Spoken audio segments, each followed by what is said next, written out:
Hello, everyone. Um, I don't know if you understand how nervous I am right now, given the fact that when interviewing an elder who I respect in the Erie community, I'm always concerned that I might get it wrong, right? And most of the conversations that happen between Luther Manus and myself aren't interview questions, right? They're just cordial, relaxing dialogue that include things that probably won't be mentioned here today. Um, but if some of those things happen to slip out, just know this is a wealth of information and a repository of knowledge that I draw from on a consistent basis. And if you don't know him yet, you should get to know him. He's representative of all things right with the Erie community, and I wish that he had been in my life during my formative years. And with that, we can begin the interview. Um, Hello, Luther. Hi, how you doing? I'm good. I'm good. So how old are you?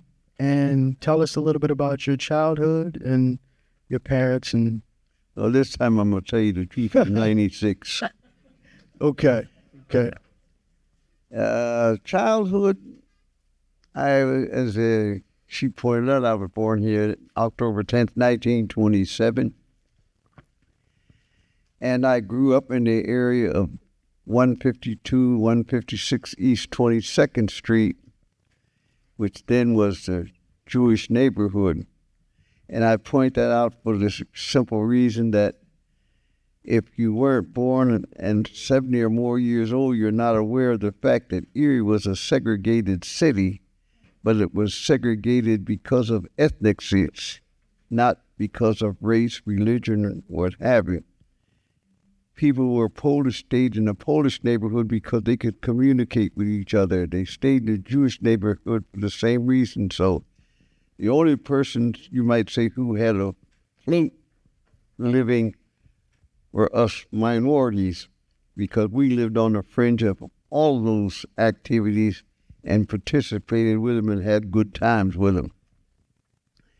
I did my elementary school all in a 7-block area from Sassafras Street to Parade Street and on 21st Street, because there was a school at 21st and German, and during the war they built a fabricated building over on 21st and Parade, and then the other school that I went to was Washington School at 21st and Sassafras. So it was kind of strange to have to say that my elementary school was spread around 7 blocks up and down 21st Street. I did do some side schooling at junior high school at Wilson Junior High at 28th and Reed, and I did a short stint at East Junior High School back in that same period of time, and I also spent time in junior high school in Meadville, Pennsylvania, because my father was a labor iron. I'll call him a laborer, but he was a skilled laborer because he was what they call a bench molder.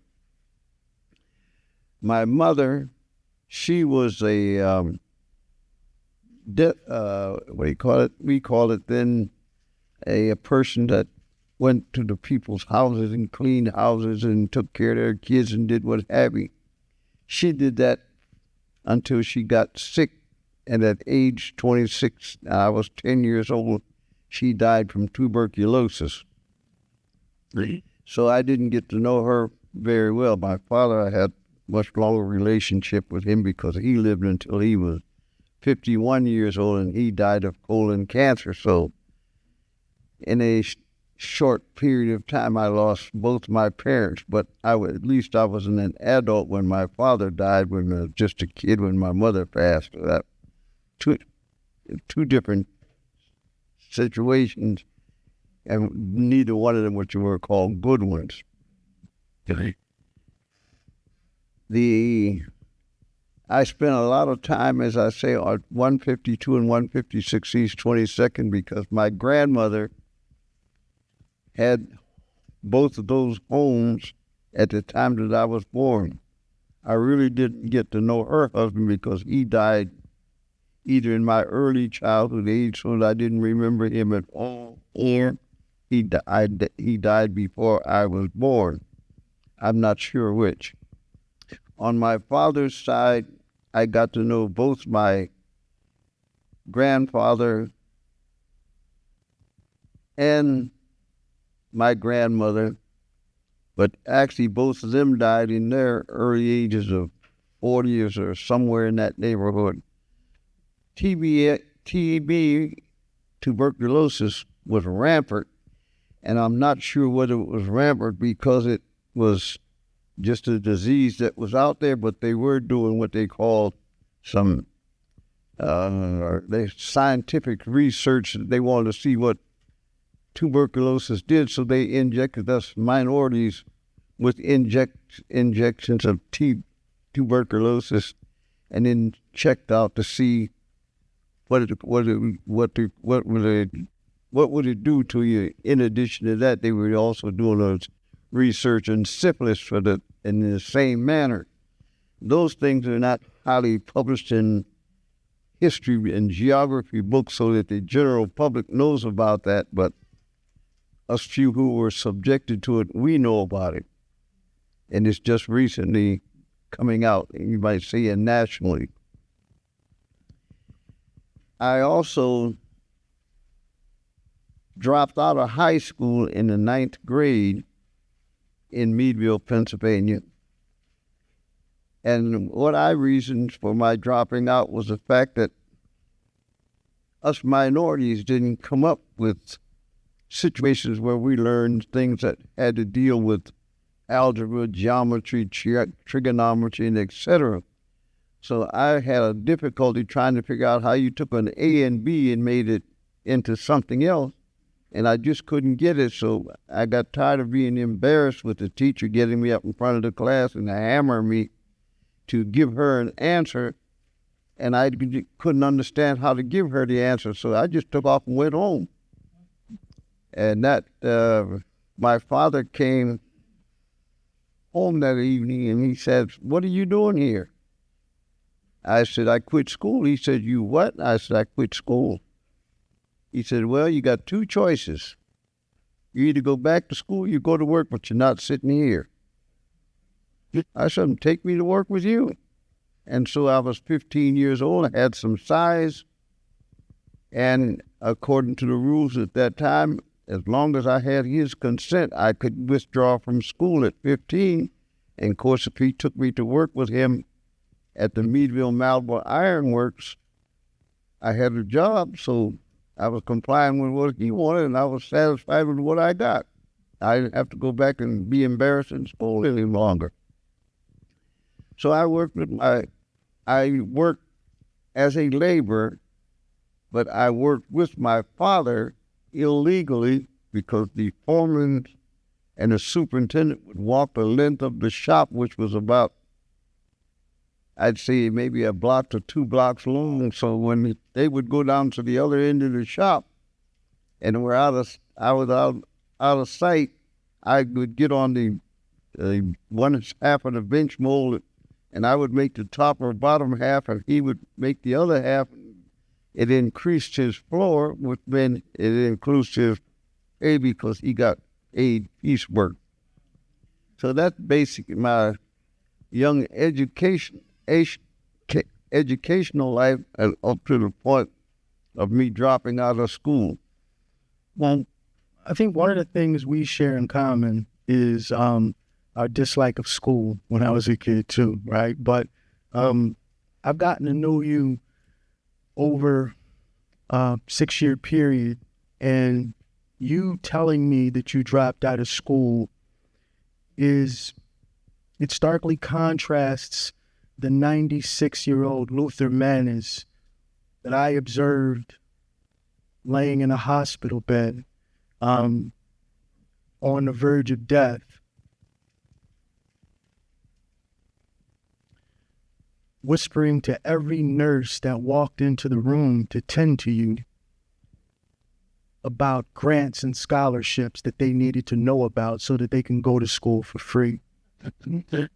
And I got to watch that, and it humbled me.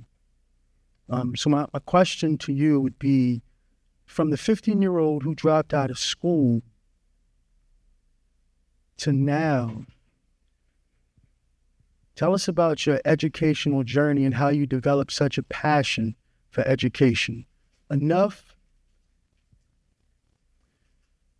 to ignore your own pain and your own medical condition to get the word out about grants and scholarships.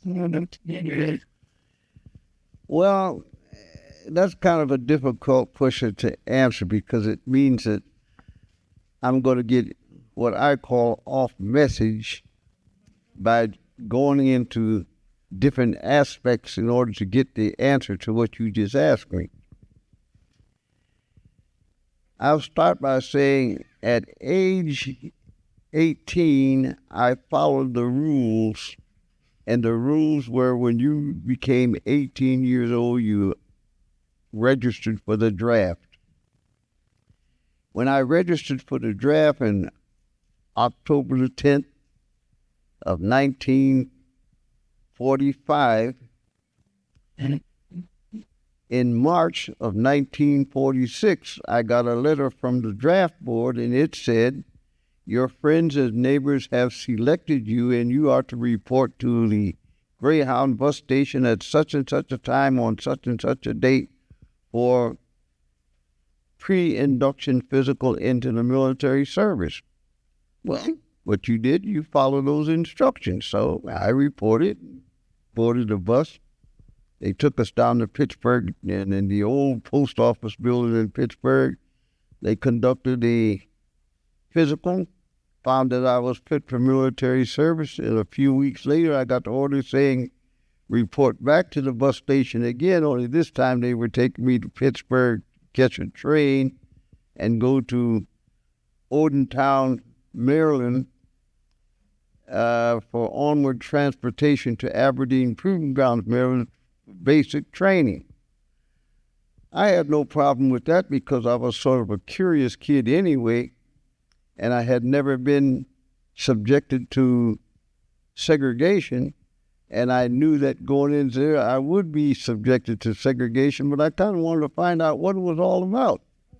And of course, when I arrived, I did see the signs that said colored here, whites here, etc. And what you do, you follow those instructions, because if you didn't follow those instructions, there were consequences that could result that it may even take your life. But I learned how to adjust to that and not let it really bother me. And so after I can't remember, I think it was 12 or 16 weeks of basic training at Aberdeen, then I would become really fully military because I was now a soldier. And it was a very interesting experience. As a result of that basic training, I spent 2 years, 10 months, and 9 days between Hawaii, the Philippine Islands, and Japan. I was occupation troops in Japan, transition troops in the Philippine Islands when we were transitioning the Philippine Islands back to the Filipinos after General MacArthur returned there.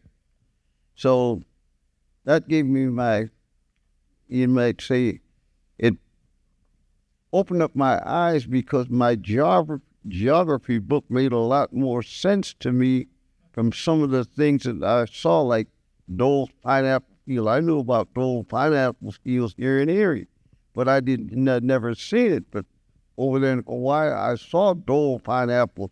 I knew about Manila because of the war, but I saw Manila as a war-torn place, and it was really kind of crazy. With the war being what it was, the people don't understand that sometimes the military, when they tear stuff up, they tear it up, but they don't tear up everything. They tear up particular things that they don't want. and leave the rest of it. So the little university was in pretty good shape. Some of the movies that I saw there were the prettiest movies I think I ever seen in my life until I got to Japan. So it was really an eye-opener for a 19-year-old kid. After I completed my services in Hawaii, the Philippine Islands, and Japan, I came back to the United States and was discharged from the military and wanted a job back here in Erie. The job that I wanted was at the General Electric's refrigeration division, because you went to work in there and clothes, and when you came out, the clothes you had on looked the same as they did when you went in. But when you go to work in the foundry, you go in with a set of clothes on. If you come out, they ain't looking the same. And I didn't want that kind of work. So I sort of went back to school under the GI Bill for the purpose of getting a GED, but I really didn't have a purpose in mind, so I was just sort of kind of lollygagged around and went to school, because if I put 28 days in a month, I got the check. So while I was attending and doing that, there was a teacher by the name of Wilmot P. Collins who used to sit down and talk to me in conversation. We had conversations like he and I have conversation. What I didn't know then, because I was just a kid 20 years old, that he was doing a psychoanalysis of me because he saw something in me that I couldn't see in myself, because he's looking at me, and the only time I saw myself was looking in the mirror, and I didn't see the same thing that he saw. So he foxed me into a situation where I gave him the answer that he wanted, and when I gave him the answer, it was something like he asked me what I was going to do with my education, and I said to him, well, I think maybe I'm going to open up an automotive shop. Well, he knew that you needed a lot more than just the idea that you're going to open up an automotive shop to open it up. So he asked me about going to college, and I said, go to college for what? To become a chauffeur, cut, mow lawns, wash windows, et cetera, et cetera. And this is what he said to me. He said, you know, sometimes that's what's wrong with you colored people. You don't want to give up nothing to get nothing. And why did he say that for? Because, man, the hair went up the back of my back and across the top of my head, and said, punch him in his face. I didn't punch him because my grandmother's policy was, if he was older than you, you respected it, period. And if you didn't and she found out, she had a lesson to teach you. And I watched her slap one of my uncles who was 32 years old, and I thought she broke his neck. And I said, I don't want to have that happen to me, so I refrained from putting a hit on him. But the fact that he made me, the challenge was he made me feel like, you don't think I can do this, and I called him an SOB. And I had been in school just goofing off. Now he has given me a purpose to get that GED, because now I want to go to college. So I got busy, got finished with that GED, and on January 50, I hit Gannon College as a student. Major, business administration. I wasn't prepared for college at all, but I was going because he challenged me and made me say, you got to do this because you got to show him. He knew that to show him anything, I had to show myself first. That's one of those things, I'd see that might have helped me later on in life when I started trying to help kids, is because I'm looking at them and they were looking at me, and my job was to take and help them or to challenge them and get them to do the same thing that Doc Collins did, because I often told Doc, I don't know what you did, but whatever it was that you did, I'll be doing that for the rest of my life. So that helped me to continue to do those things for the rest of my life. When I went to Ghana, I went in January of 50, In December of 52, I was finished 4 years of college because I went summers. But at the same time, the Korean War broke out in June of 1950, and I had 2 military occupational specialties, automotive repair and ammunition handler.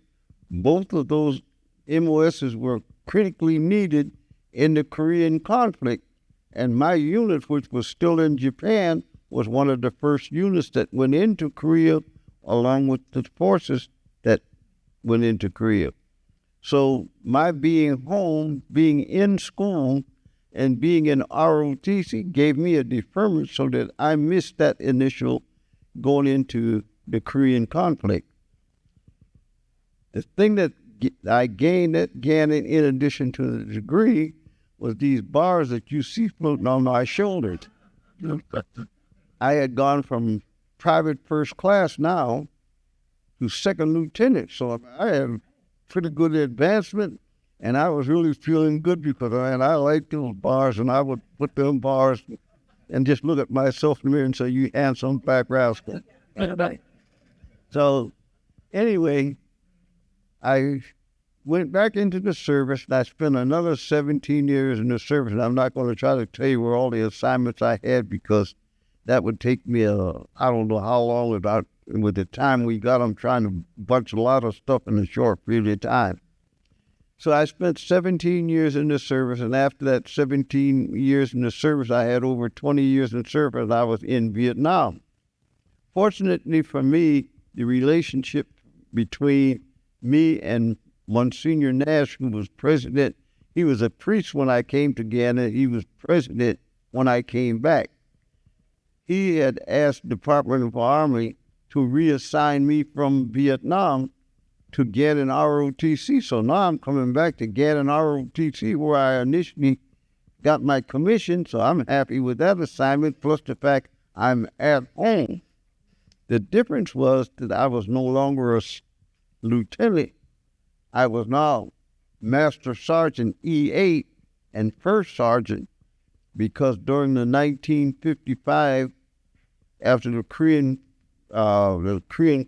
War ended, there was a downturn in the United States because after each major conflict, there's no longer a need for all of the people that they have on active duty for a war, so they start letting people out, and they let them out by using a scale of numbers. In 1955, when that occurred, I was a first lieutenant, but I asked to have my category renewed to remain an officer, but my efficiency reports were below the cutoff score for those people who had to get out. So they told me, you're not going to be renewed, and you have to do something different. So by that time, I had close to 10 years of service, and I said to myself, well, if I did 10, I can do 20, so I'm not going out, plus the fact jobs were difficult again. So I took 6 years, and I said, if I do 6 years, it's going to get me to this point, and when I get to that point, take another 6, and I'm done. Well, it worked out just about like that. And the nice thing about it is, I said, when Monsignor Nash asked the Department of Army to return me and to become a member of the ROTC staff at Gannon, and I finished up my 20-some years of service at Gannon at in April of 1971. At the time that I was at Gannon, I was also smart enough to take courses which gave me the qualification to become a school counselor. And the Erie School District was under fire from the Department of Education of having some minority faces as against all Caucasian faces in the school district. And of course, here I come out as the counselor, and I stepped right into, this is my turn, my time, and I got hired by the school district actually before I actually finished up my military service. I was working for both. And when I became a counselor, I really didn't think that I would like that. But what I found out after I found out in my relationship with students, the joy I got out of seeing a kid smile when I would give him instructions or work on a situation with him that brought a smile to his face, it gave me a smile and a joy myself. So I fell in love with it, and I didn't care if I went to work at 8 o'clock and didn't get home till 3 o'clock in the morning. It was okay with me. If I got home at 12 o'clock at night and the phone rang and said, "Mr. Manus, I'm having a problem. Can you help me?" "Yes, what is it?" Out of my house, my wife and my kids suffered for that, and my daughter sitting here, she'll tell you that's what happened many, many times, and that they grew up sometimes almost in the sense that, have we got a dad, because I was spending so much time with other people. But I didn't see it, from that standpoint. I see it better now at 96 than I did when I was 40. But then again, as you grow older, as my grandmother said, if you get old enough, you will become wiser because you will get wisdom.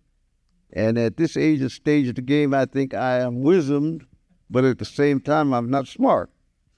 So I still got time for more wisdom. Yes. Well, I'm trying to get to the answer that you asked me, and I'm coming to that right now, so give me 2 more minutes. take as much time as you need. This is where I got the passion. This is how I attained the passion to be able to be helpful to students. Because in the military, any person who is assigned to any situation where you have personnel under you, you are responsible for 3 things: the health, welfare, and morale. That's your responsibility as an officer, a non-commissioned officer. That's your responsibility. If you're a private, put in charge of a private, that's your responsibility. I learned those, and I learned those well. So when I got out into civilian life, I didn't leave that in the service. I brought that along with me. And that's how I wound up with the passion that I have for education. As he pointed out, I didn't realize I did this, but he told me about this, that he came to the hospital to see me, and I had a hematoma or something like that, and was in shaky condition as to whether I was going to live or die. But when the nurses came and the different people were coming into my room, I would ask them a question about what school were they still in school? Were they accruing or have student loan debt? If they told me they didn't, they were accruing student loan debt and hadn't finished it, already accrued it, then I would try to take and tell them, here's what you do. You take this scholarship program, JLB, free college counseling. And I'll tell everyone in here right now, if you have family who are in school, am I losing you? I see this. If you have family and they have members that are in school, whether it be Catholic, private, you name it, take this and put this in your cell phone. JLB, free college counseling. When you put that in your cell phone, I can tell you, it's going to blow your mind, because your cell phone then becomes worth $19 billion worth of scholarships, which are all in that cell phone, and all you got to do is dial that up, and then you start rolling it around, and you find all of these scholarships. So that was the answer that you asked me for. It took me 20 minutes to get there. For the record, we have never had a conversation that didn't segue into scholarships, and like ever. Thank you for the answers, Luther. Also, it was appropriate for you to have mentioned your very driven, strong, and committed daughters. And the irony that you would have chose business administration as your major in college. So since 2004, August has been designated Black Business Month, where we show acknowledgement and appreciation to Black businesses struggling in this country for equality and self-identification. Tell us about your family business, the name of it, how it came to be, where it's located, and how long it's been in existence. In February of 1989, Denise came into me and said, "We want to buy this gasoline station." I said, "You want to what?" "We want to buy this gasoline station." I said, "Okay." I said, "Okay," because number one, when my father died, his total assets was a cigar box full of rent receipts and a 1953 Ford that he owed money on. That was his total assets. Well, I was in the military, so I really didn't need him to leave me anything because the military was supplying everything that I need. They were supplying for my health, welfare, and morale. They were paying me money to be there, all of those things. So I really didn't need anything, but if it came down to a need, that's all he had to leave me. My thing of it was, I wanted to say to myself, before I die, I would like to be able to leave my kids a little better off than my father left me. Not that I was critical of what my father left me, because when you're working for 50 cents an hour and what have you, which were the wages back then, there's nothing like this, 15 and 20. People are mad because I'm only making $10 now and they want $15, $20, $25 an hour. And sometimes they have no skills. But the thing of it is, you try to try to get the skill factor meshed into the wages that you're receiving. And we don't always have that now. We have a real problem. So how we got into the business, I told him, go ahead and buy the business. Well, Pennsylvania Minority Business Development Authority was going to give them a $100,000 loan, but I found out that they needed additional money, so actually we made it a family affair so that my wife then and I put up our home for collateral. We took some of the money that we had, what few dollars that we had saved from in the military, and invested into the business, and it went like that from 1989 until now, which is 35 years later. And I think Denise ought to stand up and take a hand from the crowd because they've made every career and all rest with me. It's been at 35 years. And then the mic. I got to wait for the mic. Anyway, she and her sister. And right now, it's really kind of tough on them because her mother died in August. My first and oldest son died Christmas Eve of 2043. And I came down with the hematoma in November of 2043.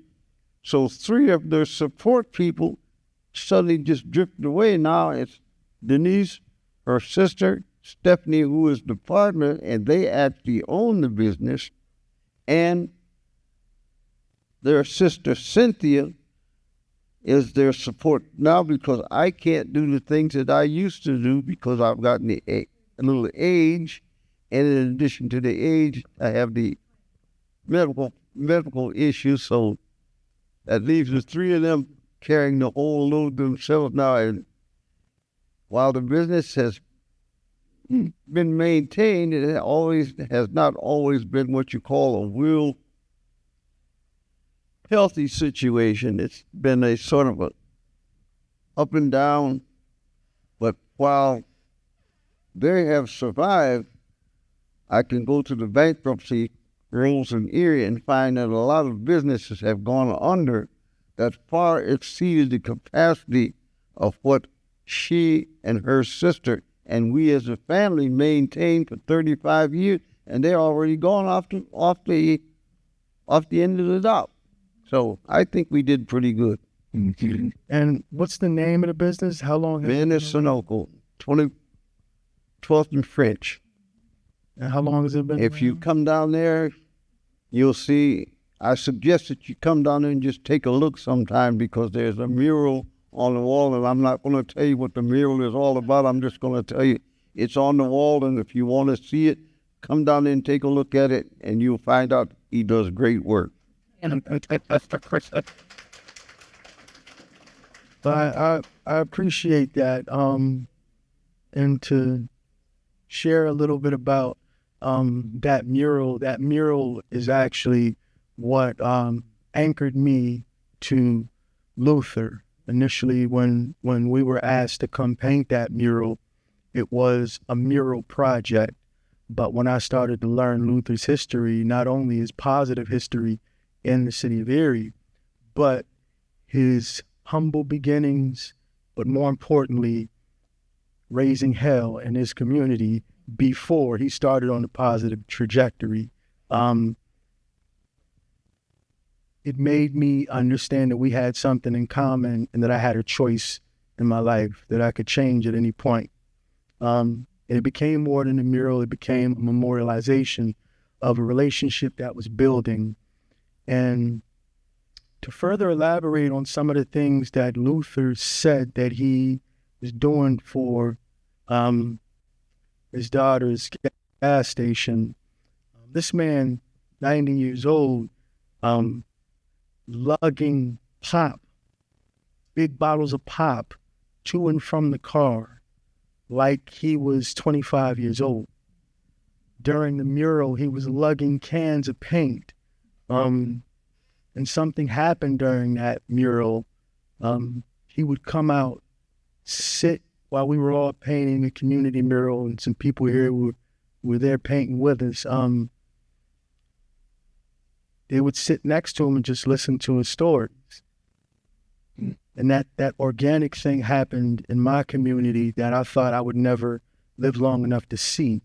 That hierarchical parental role started to recreate itself just around a mural and centered around one of our elders. So I'm honored to have been invited to participate in that, but even more so honored to have met you and developed a relationship with you. So, because it is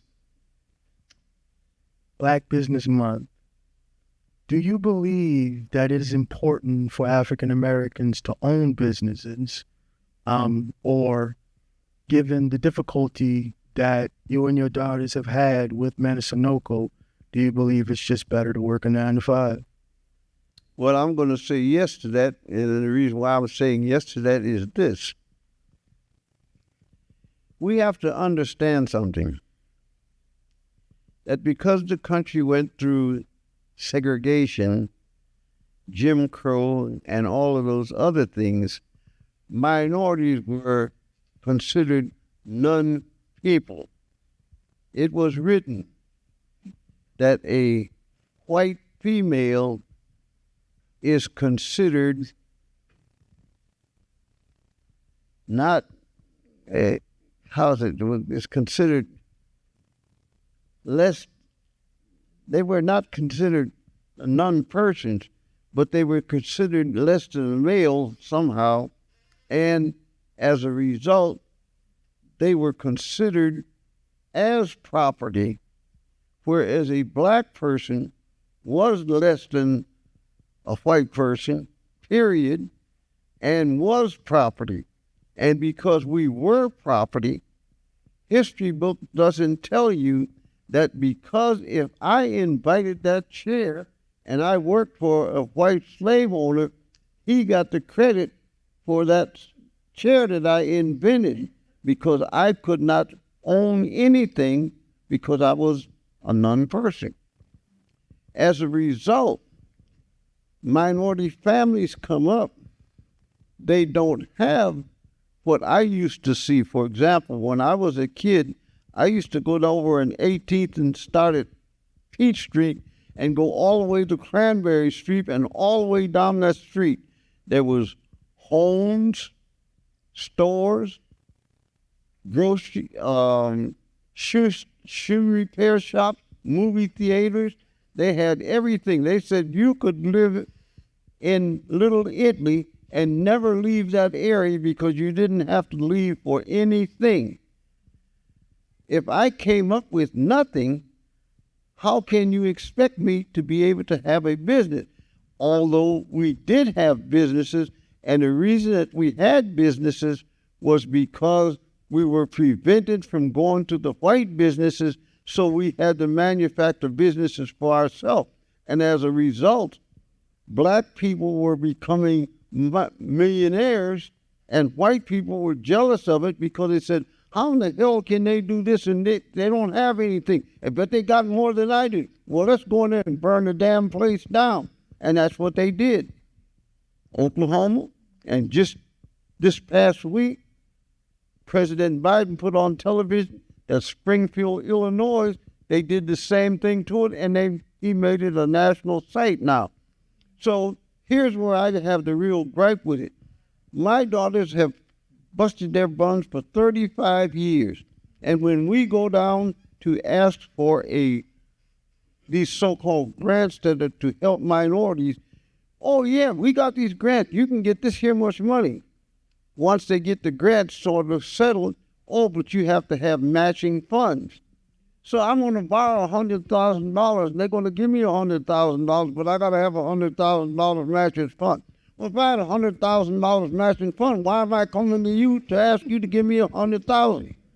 So then one hand they say we're going to help you, and at the same time they set up a structure to back it up so that you can't do it. So the answer to that is if a black person is going into business, they better think about it twice, because the big mistake I made was I had a business degree when my daughters went into business. What I didn't realize is that while I was going to college, I didn't have the counseling that I needed to go along with that business administration. They steered me to psychology, epistemology, theodicy, all of these things that were coming to a minor in psychology. What I needed was marketing, retailing, something other and something other. I didn't get those. Those are not on my transcript nowhere. And at the same time, when I went to college, I'm taking journals, ledgers, debits on the right, credits on the left, and all of that kind of stuff. I was able to decipher it and be able to complete the coursework, but when you got down to it, as I am 96 years old, I can see why I was never the help for my daughters that I should have been, because my background was not strong enough to help them, because I only know what I knew. And that's hurt. So I'm saying somebody needs to take a look at the pictures, because when it comes down to contributions to this country, all they got to do is go to the Library of Congress, and it's all written in the Library of Congress, and it tells you what we contribute to this country. We plowed those fields, we cut that cotton, we did this, we did that, we did the other. And people say, well, why do you think that you need reparations? Reparations for what? Well, the reparations for all the daggone free labor that we gave that made the millionaires and or laid the wrong work for the billionaires that you had today, got it from their parents, sometimes being the recipient of the labors that we put out because of the system that was set up. That's not being critical of the system. That's just telling you that's the truth of the system. And I'm going to say this, and probably off track on this one. If America ever tells the truth, apologize for it, and say, let's move on, we will be a greater country than we've ever seen before. But because of these lies, it's hampering us. Even we know when our own kids, and I even know my own self. When I was a kid, I told lies too, but I'll tell you, those lies cost me because I got in some big trouble with them lies. Tell the truth. Take your licks. So America needs to get on ball. I can say these things because, you see, here's my proof.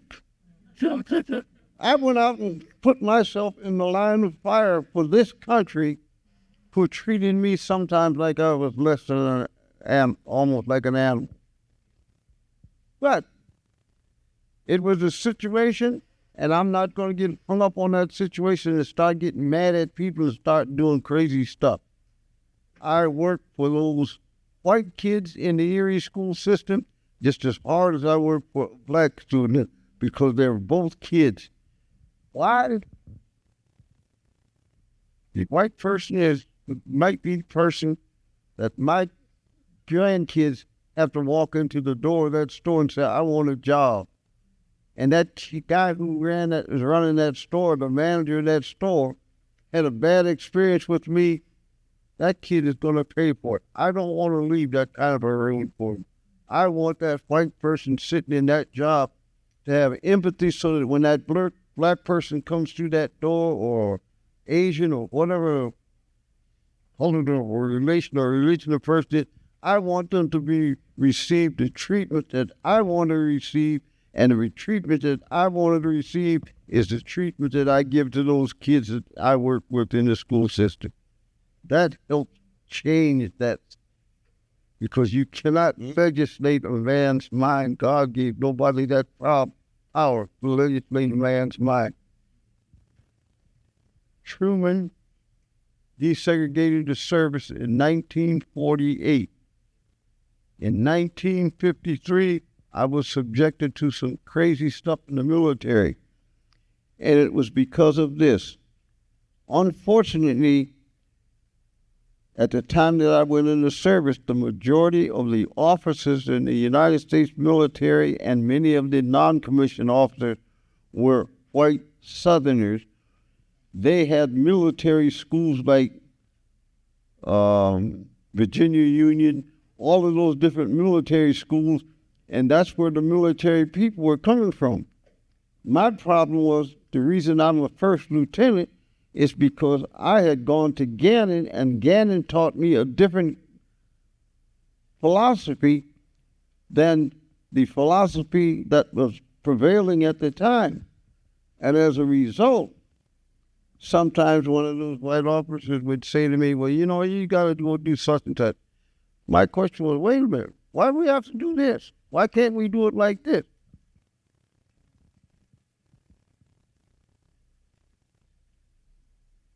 I was not supposed to do that. I can tell you there was a colonel named Young. He was fearless. Us blacks hated him, but what we didn't understand was why he was like he was. It was because he had gone through the ranks and got to the rank of colonel, and on the way from private to colonel, he must have taken a hell of a lot of beatings. But he got to the rank of colonel and couldn't be promoted to general, because even as a general, he couldn't tell a white person or a white private what to do. That happened to me personal situation. So I know what I'm talking about. But even with all of those kinds of things and knowing those kind of things, my empathy for the kid and his family is what the good book says: do unto others as you would have them do unto you. I live by that, and I live by the philosophy. Every night before I go to bed, I want to be able to say I helped at least one person do something. And I don't do it for the purpose of what you're going to give me back, because the blessings that I receive from on high takes care of all of that. I told you I get off track. No, you stayed very much on track, and I appreciate it. Yeah, and so, and following that same vein of what you contribute to children, including the advice, I wondered if you can travel back in time and meet the younger Luther Manus, what advice would you give him? If I were young again and gave myself advice, you know what I'd tell him? Don't be a stupid jerk and drop out of school. Because I'll tell you, you may think you're smarter than the teachers, but you're not smarter than the teachers. The teachers are not the smartest of everything that there is, but they do know a lot, and they'll help you a great deal if you allow them to help you. So stay in school, and that's what I tell the kids today, stay in school. And with that, we'll close the interview portion, but I would like to say one thing. As much as Luther would tell his younger self to stay in school, what I would tell my elders is to stop abandoning your responsibility to be our schools. For those of you who are tired of the attitudes of the younger generations, including myself, because we don't listen to you, we completely ignore you. Don't stop talking to us. Even when you think we aren't listening, don't stop talking. Because when our souls become quiet, that's when we'll hear you. Mm-hmm. When our souls become quiet, you may not be able to dictate or determine when that is, but when that happens, that's when you get through to us. And I'm honored to have met Luther Manus at this point in my life, and to have allowed him to get through to me. As my elders, so thank you. Thank you.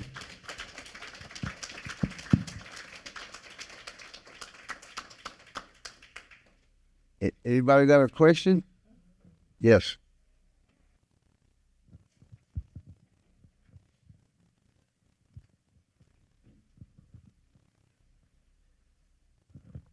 My question is to that is, how do you see the effects of what's going on in the world today, either politically or socially? I don't want to get into the political because this is not a political forum. Okay, no problem, Dad. Just curious. Okay. You have any siblings? You got any kids? Do you have any kids? Do you have any siblings, Luther? Have I what? Any siblings, brothers and sisters? I had one brother. He died when he was 9 years old. My oldest sister died when she was 17, and my youngest sister died when she was 26. And my other two sisters died in their 70s and 80s, so I'm the last of the Mohegans. All of my uncles, aunts, grandparents, they're all dead. I'm the only one left living. I have cousins, but no direct line of descent. Yes, somebody back there.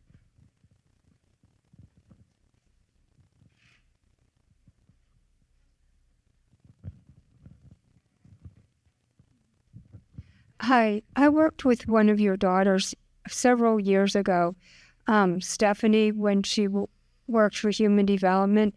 She was the most compassionate and ethical person I ever knew, and you instilled in her some great morals and views.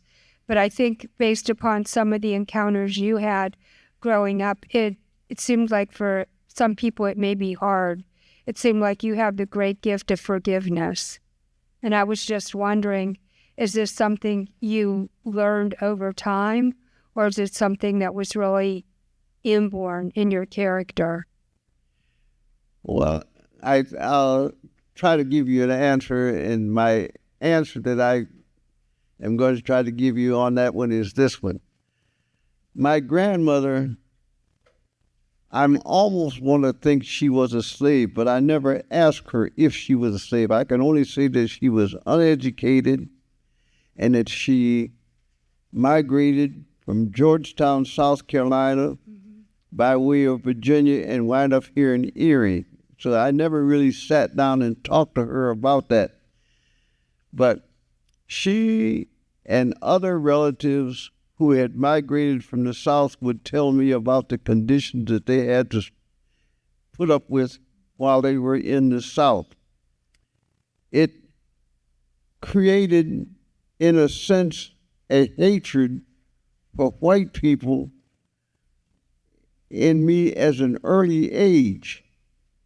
But by the time I got to be 18 years old, I had found out that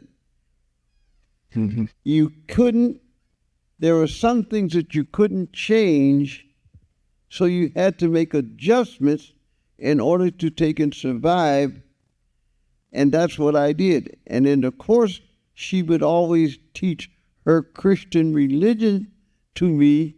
As a matter of fact, her favorite thing was, because I was one of her favorite sons, is every time that I went into her house, she would say, "Come here, boy." And she would sit like this and take her dress and push it down like that. So I want you to sit down on the floor right here. And she would take her 2 fingers and some oil and put it, she said, "I'm anointing you with oil."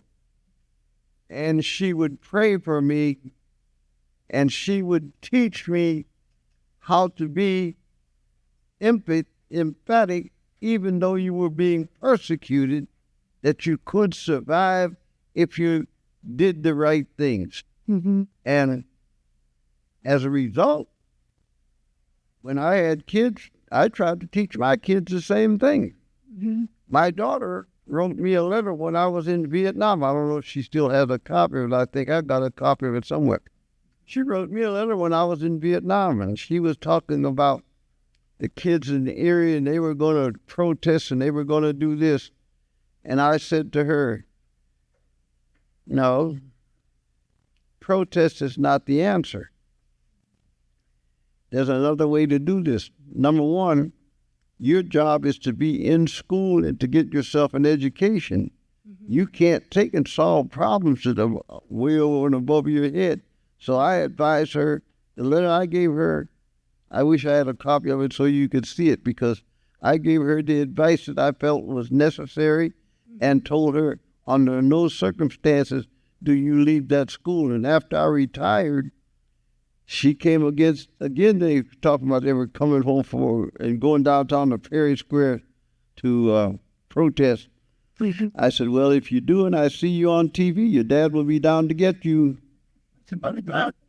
So, no. I found out punching people in the face was not the answer to the problem. There are other ways to solve that problem, and I tried to develop methods and ways to solve my problems and to teach other people to do the same. Antonio, I had a question for you. I knew your dad. I worked with him many years ago at the Holiday Inn when he was a porter. He had a very strong commitment to you when you were younger, and also when your artwork. I went over his house once, and he had all your artwork really displayed, and it was such a commitment. He had such a commitment to you and to the arts. I was wondering if that influenced you going into the arts to become an artist. Your dad also made a commitment to social change in the area around German Street, 21st, 23rd Street. He was always going to city council meetings week after week after week. He wanted that area changed. He wanted the community improved. He wanted a better life for the people that lived in that area. I was wondering if anything that he did, if that impacted your art with a sense of commitment to creating something of beauty. Yeah. So my feelings about my father at this juncture are difficult. But one of the first things I want to say is everything that I know about my father comes from what I hear about him from other people. Mm-hmm. And again, It's okay. You can let again, it go. again, don't stop talking, right? So I don't know you, but you just contributed something. You just contributed information that I didn't know about my father. You hear me? That my father would never tell me, because we have a strained relationship. We've always had a strained relationship. But I've often heard that my conviction, my persistence and tenacity Hmm. comes from my father. Right? And as a kid who at one point hated my father and wanted to be the furthest thing from my father, Hmm. as I grow older and hear stories about him, it gives me context, right? It draws me closer to forgiveness. It makes me do some soul searching about just where I get all my talents from, right? And I think part of that creative part of me comes from my father, Hmm. even inadvertently, because he was so busy trying to commit to social change, he didn't have time to be a creative. So he gave birth to an entity to handle that part for him, Thank you. right? Thank you so much. So yeah.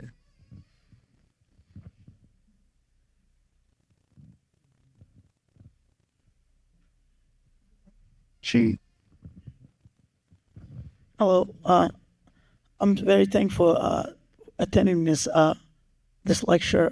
Mr. Manus, one of the things that you mentioned is you talk about history and if America would tell the truth or whatnot, and just regarding like education, educating kids, and for learning like a lot of the books that history that were taught to students were not the right history. What are your thoughts on that? What was that question? It's regarding like because you talked about if America told the truth Yes. about history and often there was books in schools that were used to teach history and that was not the right context of things that really happened in American history. Let me say this in answer to what you just asked me. The truth is in the United States, and it's down in Washington, D.C., in the Library of Congress. Everything that the United States did from the day it was born is in the Congress and in the Library of Congress because they wrote it all down, and that's why they're able to come out here now and bring out these things about Tulsa, Oklahoma, why they know about Springfield, Illinois, and also there's a history of where they took and built a dam to take and cover up a daggone prosperous black community because of the jealousy of it. It's all there. All they had to do was come out there and I'll put it like this. You really want history to change? All you got to do is write in the history book as it came in accordance as it occurred and put it in colors, and you don't have to teach kids that this person is yellow and this one here is black and this one here is white and this one is what have you. Kids can figure that out for themselves just by looking at it. But you don't see it in the books like that. Now, I don't want to step on people, but I just want to take and remember this. I don't know if there's anybody in this room who might have gone to Garfield School during the time that I was going to Garfield School in the 1940s. We used to have to read a book called Little Black Sambo. And Little Black Sambo would chase a daggone tiger or a lion around until it changed into butter and stuff. That's what the hell it said. When it would get to a certain point, the teacher sometimes would reserve asking me to read when it got to one of those points where it could be edgy.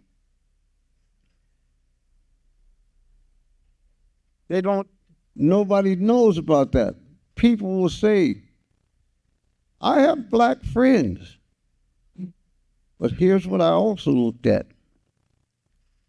I lived in an integrated neighborhood. There was Chucky Lango, there was Herbert Cohen, there was a Reuben, there was the Russian kid, I can't think of his name right now, Polish kid, John Ostrowski. All of this, we all went to school together. But you know where the segregation was? At night after we played out there on the streets, playing stickball, football on gravel and all of this kind of stuff, and then get into a fight. 5 minutes later, we were back out there playing again. When did the segregation come in? 6 o'clock in the evening after we were all tired out. The white kids all went to their house. I went to my house.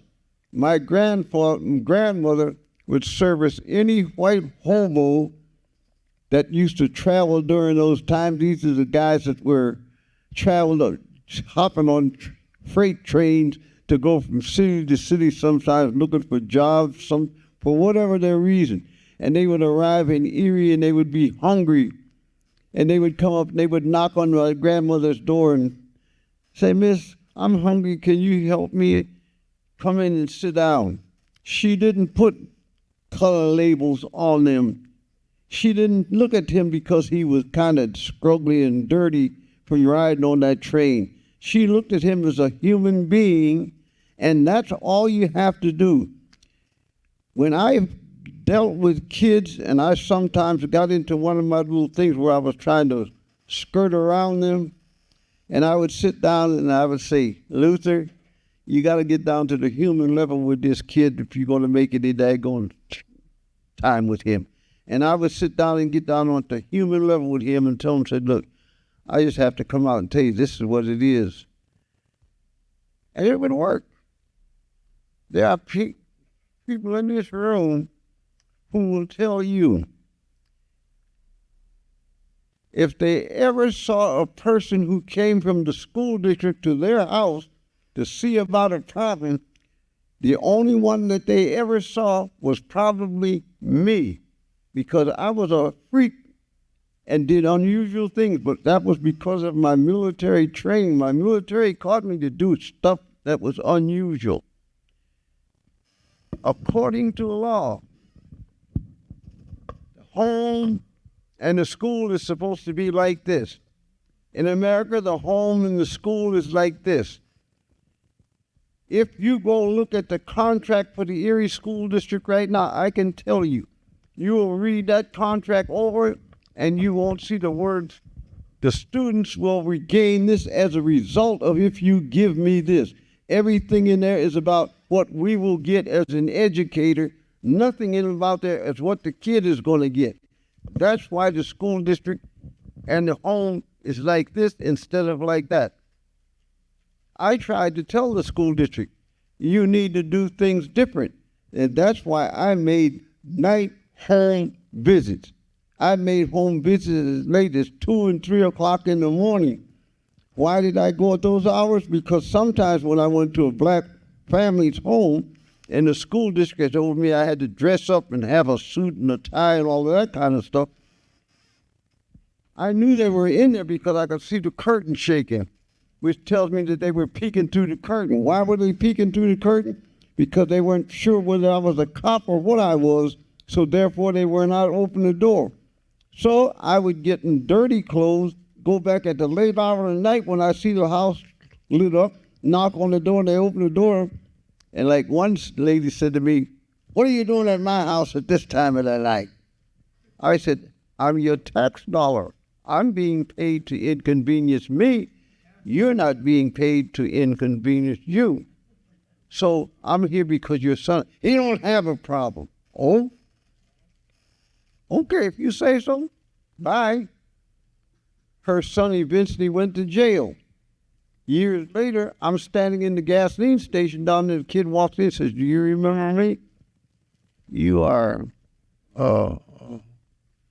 he gave me his name. I said, "Oh, yeah." I said, "What are you doing?" He said, "Man," he said, "I wish I really had listened to what you were trying to take and tell me."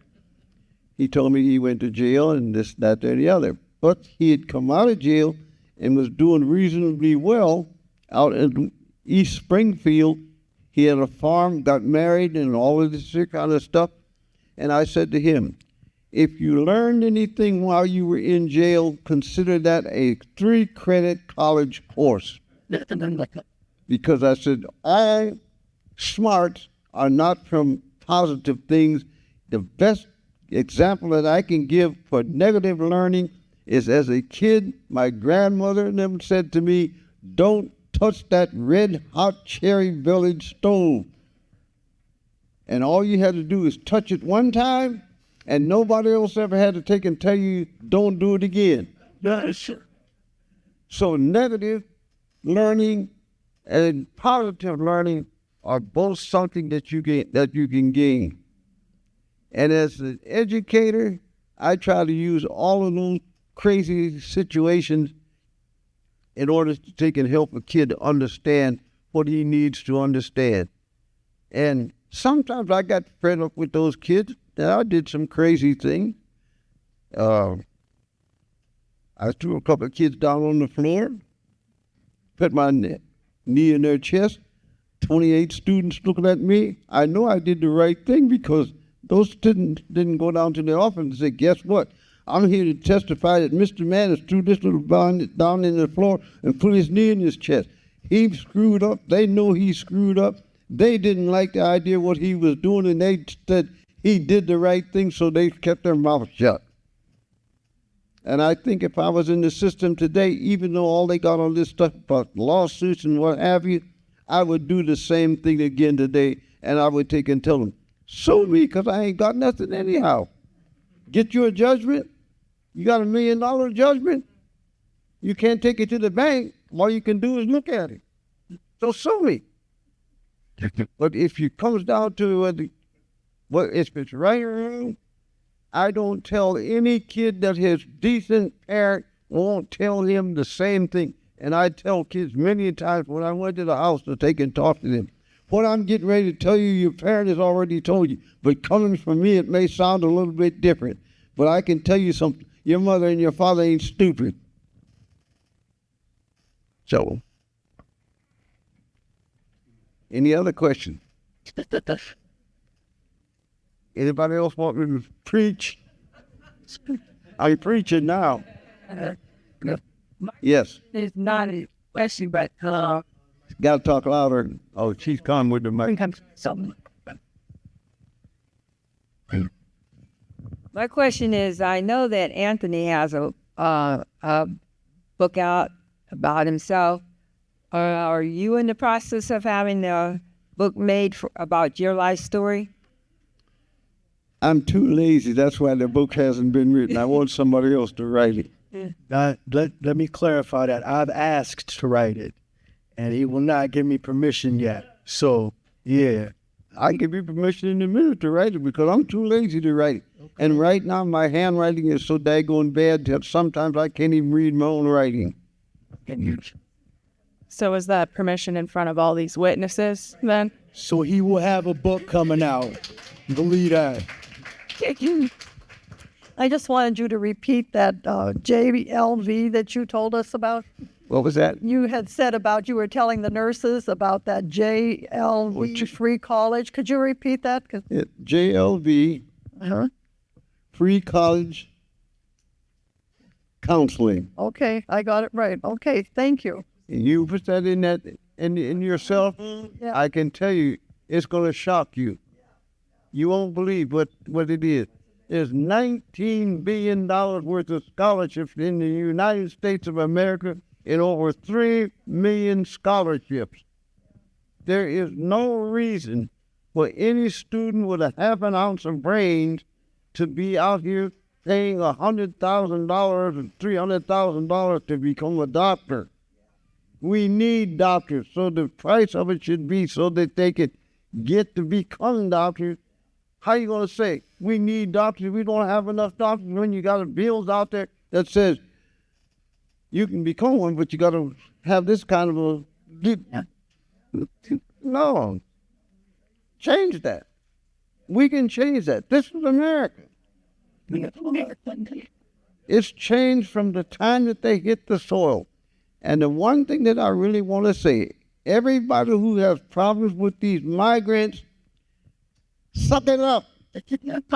Because we are all migrants. There is nobody in the United States that is not a migrant, because the Indians did not invite us to come and take their country. We come in and we just took it.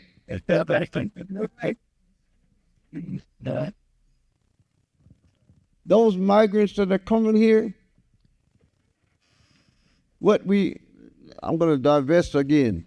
What we need is to draft back. Why do we need to draft? Not because we want kids to become soldiers and go to war, because it's finances getting out of this country and getting out of that little corner where you live, that you don't have the money enough. There's kids in Erie that probably don't even know what's on the west side of Erie. And how are they gonna make good decisions? But what the Army did to me when they sent me over there and I got a chance to look at Hawaii, all I knew was dull pineapple field. But when I got there was high-rise buildings. People were driving 1939 Ford cars. The men were wearing Art Schaefer and Marx suits. In the 1940s, to get a Art Schaefer and Marx suit here in Erie, you had to be a doctor, a lawyer, a fire chief. You had to be somebody prominent to be able to get a suit like that. This Hawaiian average gentleman would walk on the streets with a Art Schaefer and Marx suit on, and on top of that, he was barefooted. Yeah. Our kids get an education, but it's kind of I don't even know a word to describe what kind it is. But when your son and your daughter goes into the military service, when they come back, I can tell you, you may not believe it, but they ain't the same. They're different. When I came back as a private first class, I had $3,000 in the bank, saved from my private first class money, and I wanted to bring my relationships with my kids that I grew up in Erie that were still here, that had not gone to the service. So I would go to the Pope Hotel, because we were all adults then, and I would put money up on the bar and say, when I drink, everybody drink. I would get intoxicated and either go to sleep or get up and go home and leave money on the bar. So they would say, well, after you just take the money. So I spent that $3,000 in something like almost a month. Why? Because I wanted things to be like they were before. But I was in a different level than them, because I had been halfway around the world, and some of them hadn't been on to the west side of town. So how could they talk to me and equate with me, and we were on two different planes?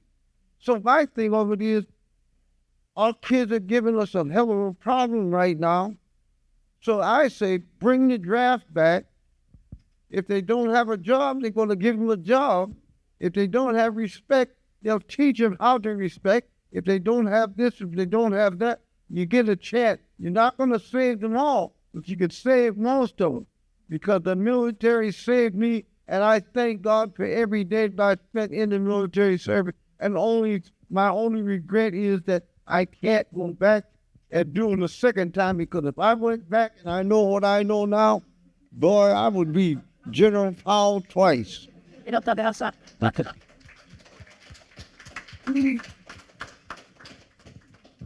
We got one more over here. One more minute? I don't want to cut you off. You're preaching now, Luther. This is the Luther I get in private right here. I just want to say something. I just want to thank Mr. Manus for his passion. He's always been like that. I graduated in 75 from Strong Vincent, and he was there. Same passion, and helped me a few times. Helped me when I got into GE with the apprentice program. Helped me get my transcripts together. Give me a little kick in the butt when I was about 20, 21 or so. And just want to thank you. And young man, I know your father, and what she said is true. all about your art and stuff. He always pushed your art. Matter of fact, I talked to him earlier in this year. I grew up with him. Yes, sir.